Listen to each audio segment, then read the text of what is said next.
The Mexican Council on Foreign Relations presents Coyuntura Comexi. In this episode, protests in France, politics, credibility, and the issues of wealth and inequality. A conversation with Dr. Vivien Schmidt, Jean Monnet Professor of European Integration, Professor of International Relations and Political Science, Boston University. What is the political and economic context in which the French president proposed a reform to the pension system, and what does this reform entail? Okay, well, the economic situation is actually not as bad as one might think.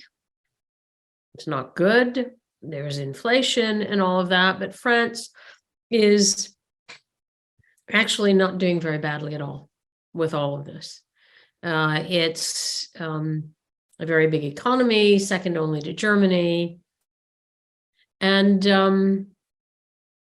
but there is the Ukraine war, there is the energy crisis.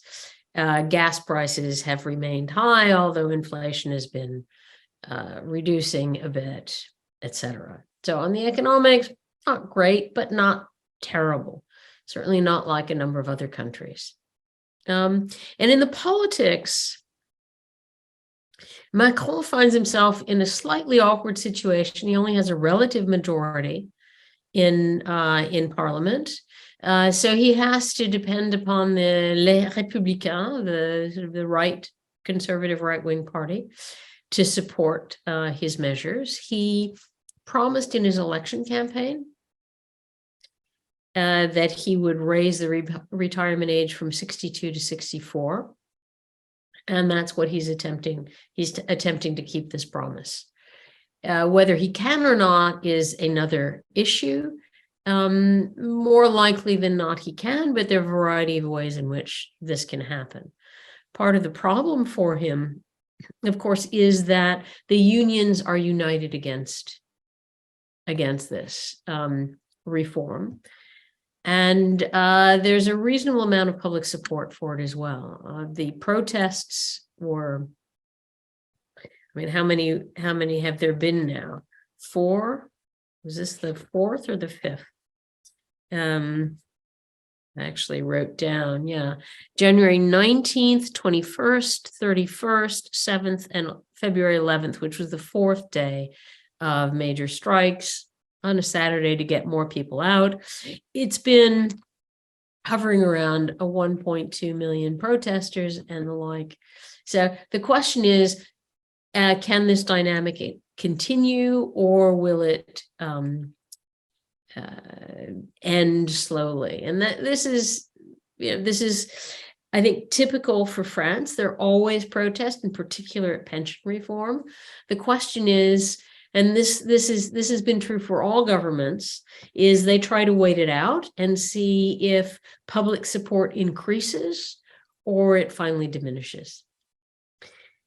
Part of the problem here has to do with communication to the general public. Can the government make a convincing case? And here, I think the economics are reasonably convincing, but that doesn't get across to the public. What you've also got is the left, NUPES, in particular La France Insoumise, which is the larger party, which is a kind of populist extreme left party, are very much opposed to the reform, and they basically say tax the super rich. In response, the government says that's not going to solve any of our problems, that what we need to do is recognize that a retirement age at 62 is unsustainable, that other advanced industrialized countries have higher rates than we do.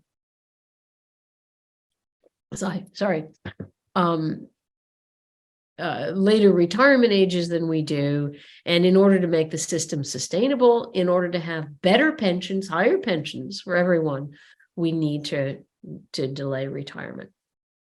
The response on the other side is, but you don't need to set the minimum retirement age at 64. What you could do is just say after 40 years of work, etc. There are sort of all sorts of ways. And in fact, the government has made concessions. In particular, it's gone from 64 back to 60, 63 for people who have worked starting at 2021 or earlier. So it's sort of those who have had long time working would be able to retire at 63. What does that same political and economic context look like for French workers? That's really important. And it is that lots of people have said that the economics of this reform hits the poorer people worst. So the regular full-time workers who have difficulty meeting the end of the month. And if you remember, that's an important phrase, the gilets jaunes, the yellow vests, then the 2018-2019 protests, who then continued, but it petered out a bit, were basically saying we can't make the end of the month. I mean, there was this sort of a nice phrase in response to this was about an increase in gasoline prices. And essentially the response was, you elites are thinking about the end of the world, whereas we're thinking about the end of the month. And the people who are most affected by these reforms are, of course, those who are worried about the end of the month. The worker pay is not very generous. It's sort of the minimum income is low, and particularly in the public services. There's a reason why you get railroad workers and others striking on a regular basis. And of course, this is where, France has one of the lowest levels of unionization of advanced industrialized countries, around 7%, or arguably less. But the level of unionization is higher in the public sector, in those areas where they can cripple. Basically, it's public transport, it's electricity, and all of that. So they play a crucial role. And I'll get back to the workers in a minute, but one of the things that I think is interesting here, in contrast to previous protests, is that all the unions are together against this reform. Whereas in the past, it was usually the CGT, the formerly communist union, that was always leading in the strikes, and the CFDT, closer to the socialists, were always more willing to make the reform. What here, and I've listened to, some people suggest that the CFDT has not been listened to sufficiently by the government, and that therefore the more moderate union is also against these reforms. But they are against these reforms, not simply because they've not been listened to, but also because everyone is concerned about the workers. And that is the case, that the pensions are very low, that they may be upwards of 900 or 1,000 euros a month. The government has promised to bring it up to 1,200 a month, but that's still a very low basic income. And for lots of these workers, that's all they're going to get. The cost of living, of course, has gone up. So there's a lot to factor in there. But these are the workers who see having to work an extra 2 years as a sacrifice, as very difficult. And yet, and there's sort of contradictory evidence. There was a recent survey that suggested 76% of the French value work, that they enjoy their work. So I don't know how quite how this fits against lower paid workers who are very unhappy. But there's another piece of this, and those people who have work that's pénible, so harder work, heavier work, who are the ones who are also feeling most affected by this. But then again, these are the people who would be allowed to leave earlier.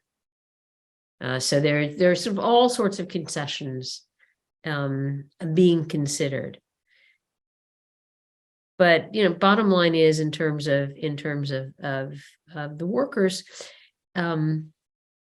this reform feels too much. And of course, we've got to think about if you think about what's happened actually in advanced industrialized countries, generally there's been a dualization of the workforce. So that those people with a college education, those people with technical skills, more highly skilled workers have seen their salaries go up and up and up, are able to enjoy their work more, let's say. And those people who don't have the skills find themselves, those with high school degrees or not, or less, find themselves on the very low end of the pay scale. They're also often not in urban areas, but in in peri-urban, so beyond the suburban areas or in rural areas. And here also there's been a reduction in social services. Fewer hospitals. They have to drive much longer, farther in order to be able to get to work, if they have work. Unemployment is an issue. Unemployment is an issue not only with older workers and the less skilled workers, but of course also with youth. Youth unemployment remains an issue, even though unemployment, generally speaking, has gone down in France as well as elsewhere. So it's a complicated thing, but basically, pension reform is not welcome. But of course, it's never been welcome. Mitterrand reduced the retirement age in 1983 from 65 to 60, and slowly but surely different presidents ever since, presidents or prime ministers, have attempted to reform the welfare state. In 1993, Balladur basically focused on private pensions and was actually successful. I mean, there are lots of people who say about France, oh, it can never reform. It's never reformed its pension system. That's actually not true. It's had incremental reforms, and it's often had protests. And of course, this is also a French pattern. It has to do with the French way of doing policy. Very different from Germany, where Germany, corporatist system, where the unions can talk to management, and they kind of have the help of the government to some extent, but basically what you get is you've seen significant pension reform without the kinds of strikes. What you get in France is the government tries to impose and society opposes. Government impose, society oppose, and then at some point something happens. Either the government pulls back because there's major protest. So 1993, Balladur successfully reforms the private pension system, also because there's such a low unionization rate in the private sector. In 1995, Alain Juppé tries to reform the public sector and what are called the special regimes. That was railroad workers who were allowed to retire at 50 or 55. Because they were seen as having, this had a very long history. There was a reason for it when you were stoking coal, but no longer. But nonetheless, Alain Juppé tries to impose this reform, and it's 3 weeks of strikes and paralysis of the country. And there, I think there's an important element here. You mentioned communication before. He didn't communicate. He simply said, this is what we're doing, and refused to negotiate in any significant way. And the result was he ended up withdrawing the reform. And in 1997, there's a snap election, and he loses. And the socialists come back in, who then don't reform the system. By 2003, the conservatives are back and they reform. And I guess it depends about, is there extensive negotiation with the unions? Is there an attempt? Raffarin manages reforms in 2003. Again, incremental. And Sarkozy in 2007 actually manages to reform the special regimes in the public sector, including railroad worker, but it's about the discourse. He communicates and basically says, look, this is about equality. How can you have in France, égalité, liberté, égalité, fraternité? In France, how can you allow certain people to be able to retire earlier? Everyone should work their 40 years. And that really resonated. So although, yes, there were strikes, but and protests, but those reforms go through in 2007. By 2010, Sarkozy tries to reform again. This is this, and he succeeds. Increasing the retirement age from 60 to 62 years old. But since then, there have not actually been much in the way of reform. Macron in 2019, because he had already said in his campaign in 2017 that he was going to reform the retirement system.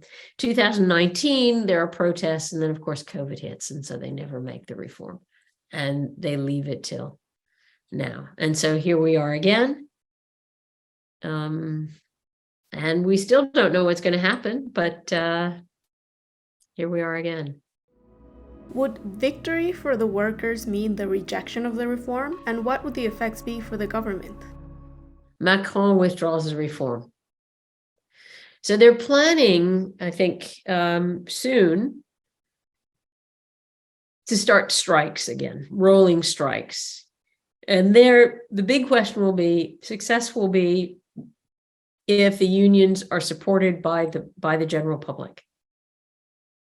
And if there's paralysis of the country for a certain amount of time, it's likely the reform will be withdrawn.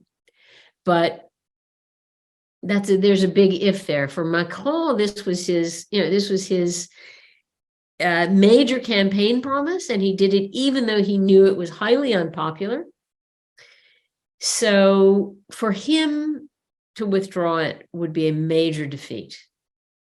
So he's probably not likely to want to withdraw it, but the unions are pushing as hard as possible.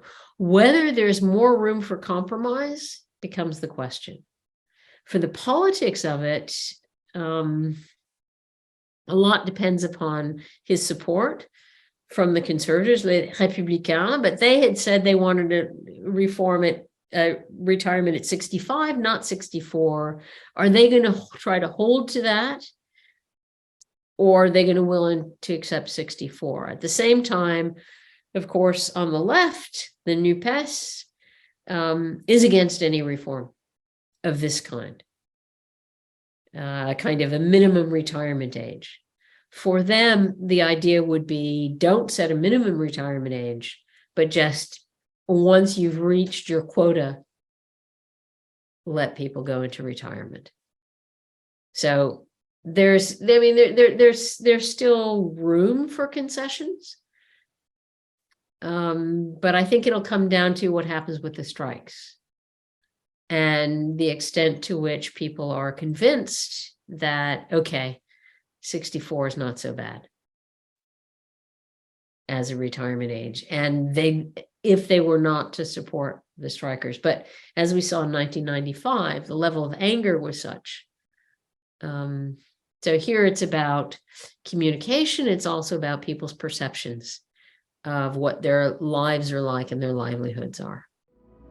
Thinking of a larger context, social tension is at a boiling point. The post-pandemic recovery had not even really started when the war in Ukraine began, creating a new spiral of difficulties that have put many in Europe in serious economic distress. And to this, we could add the ever-increasing effects of climate change and resource scarcity. What can be said about economic and social justice or social well-being in general? And what can be expected about wealth gaps, growing inequality, and social protest as a tool in the coming years? Yeah, I mean, the question has got me to think about a whole range of different things that are going on. And so first, before we get to the issue of inequality, etc., I was just thinking, I mean, Macron is trying to solve a lot of problems. And one is the pension system, because, and I think he's probably not wrong about this, it's arguably unsustainable as it is, just given people's life expectancy, the fact that, and this is true of all advanced industrialized countries, and actually many still developing countries or emerging countries, is that there's just not enough money to support it because there are not enough workers. Aging populations, and here we're really talking about Europe, major aging populations. France, it's worse in Germany, it's worse in Italy, where I'm sitting right now, Spain. And there's also, of course, anti-immigrant sentiment at the same time, which makes it even harder, because who's going to, wheel the wheelchairs of the 90-year-olds if you're not having increased births, and if you're not having immigrants? But that's, that's another topic, rise of populism and all of that, and pushback on that. So that's one issue. But the other is Macron, having decided that the needs to reform the pension system, has also argued that what you need is growth, sustainable growth, equitable growth. And this, of course, he's been the main, for whatever his unpopularity on the national stage, on the European stage, he has been the one voice, especially now, to try to push for serious reforms and serious investment in the green transition, investment in digitalization, and also in addressing social inequalities.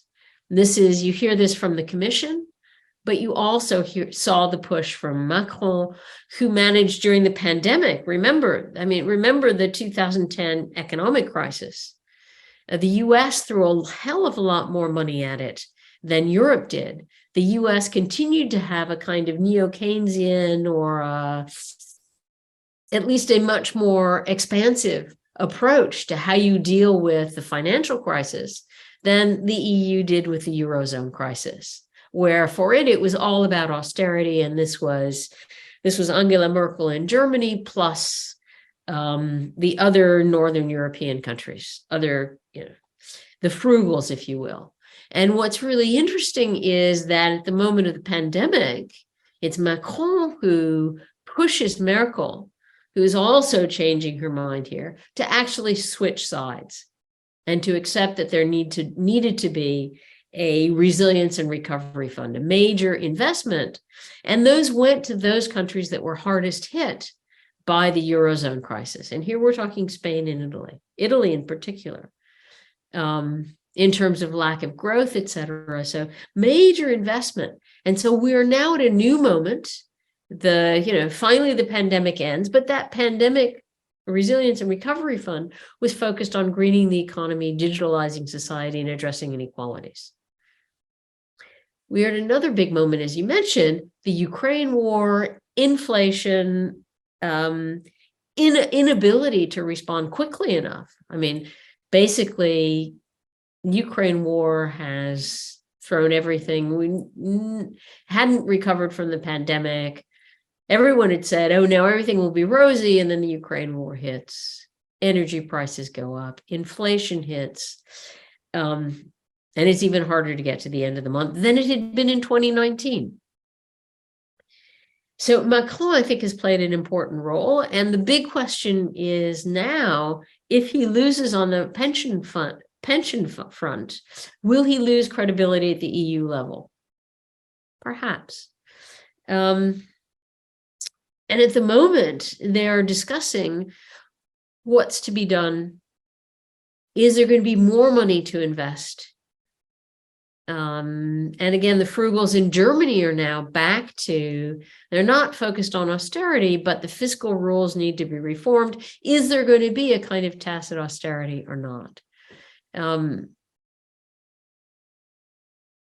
What you see there is Italy, France, and other Southern European countries are really pushing, whereas the frugals, in particular the Netherlands, plus Germany, are saying, well, we're not doing another big fund, even though what you really need are Euro bonds to use the EU currency, the euro currency that exists, to actually do a lot more. And to essentially step up the way other countries are. I mean, what's interesting is that the US, with its inflation, whatever it's called, the Inflation Act, Anti-Inflation Act, whatever, which has a lot of Buy America provisions, has made the EU sort of sit up and say, wait a minute. But rather than saying, okay, we are going to come up with the funding to do it for ourselves, Macron is pushing for that, what you get is resistance, saying, no, no, the US shouldn't be doing that. That's, ridiculous. But the US is pulling lots of European firms to go to the US to invest there in renewables, energy, electric cars, all of that. The EU needs to do the same, but it's worried about a level playing field, the single market. And Germany, rather than saying, yes, we'll do this, has said, no, no, no, we're going to spend it on ourselves, which is a problem for a level playing field in terms of state aid in Europe. So Europe still has a lot. The EU has a lot to work through on that. And in the interim, and Macron is probably the person who could do more to push at the EU level, along with the Commission that's been pushing a lot. But what happens if he loses credibility on the pension reform, which is his major reform? So that's the big question. And then it takes us back to issues of inequality, wealth gaps.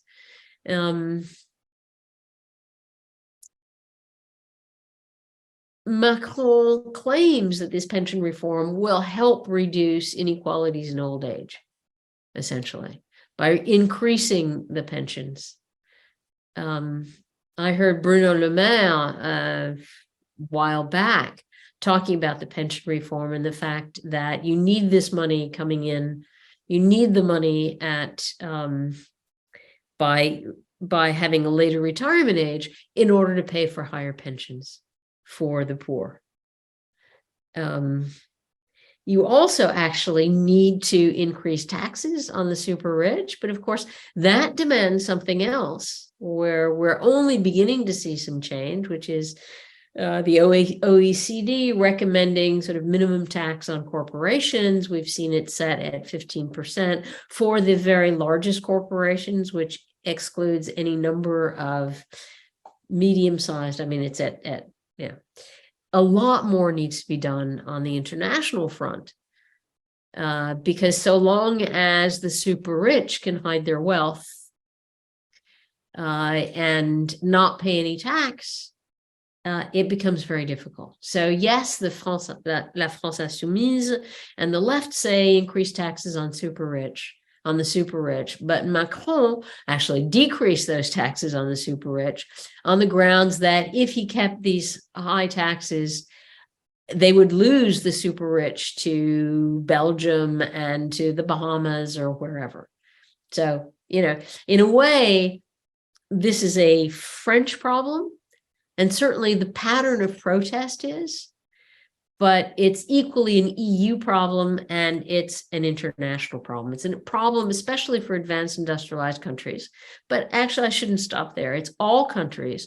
When the super rich are obsessed with not paying any taxes and pay less than the super poor, often in taxes, or at least the middle classes. So, but here we're talking about trying to move up to the international level to have, to find solutions at a point at which we have a Ukraine war, and this is a completely other topic, but where you're seeing decline of democracy in many places, although I should say that in Brazil, things are much better.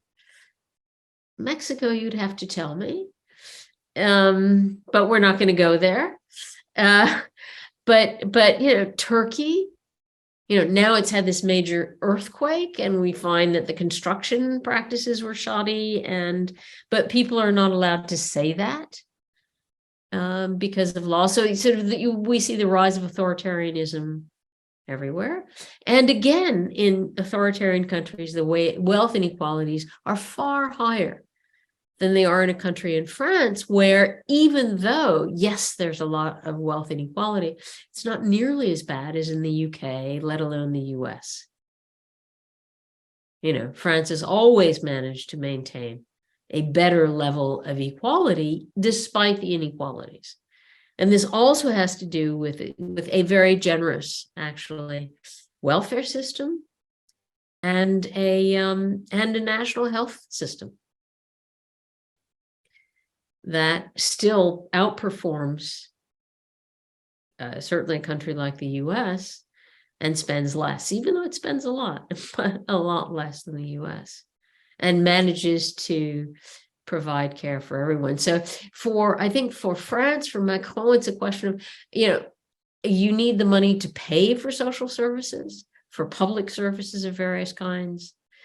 How do you pay for it?